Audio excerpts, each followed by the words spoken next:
একটা মেয়েকে ভালোবাসতে বাধ্য করে তুমি নিজে বদলে যাও।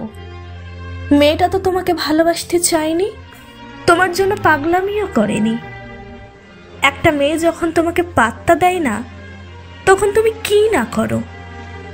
পাগলামি করতে করতে ভালোবাসতে বাধ্য করো তাকে। সে যা বলবে তাই করবে, যেমন চলতে বলবে তেমন করেই চলবে। যে কোনো মূল্যে তুমি তাকে পাওয়ার চেষ্টা করো।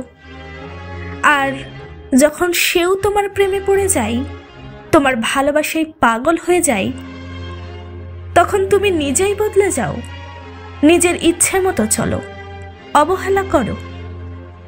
তাহলে কি প্রাপ্তিতেই সমাপ্তি? পেয়ে গেলে মানুষের কদর বোঝে না।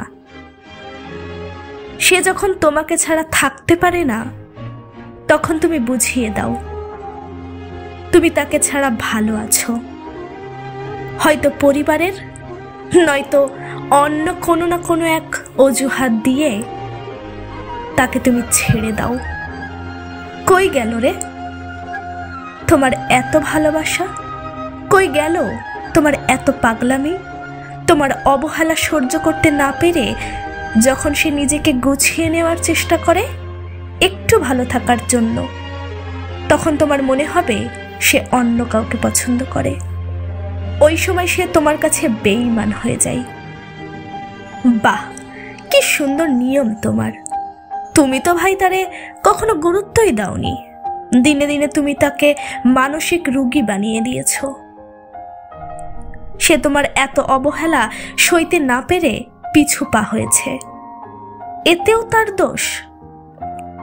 আরে বাবা, দিন শেষে সেও তো একজন মানুষ, সেও তো ভালো থাকতে চায়। নিজের ইচ্ছে মতো অবহেলা করবে, যখন যা ইচ্ছে তাই করবে, এতে তোমার কোনো দোষ নেই। আর সে এটা সহ্য করতে না পেরে অন্য কোনো ডিসিশন নিলেই তার দোষ। একটা বার ভেবে দেখো তো, দোষটা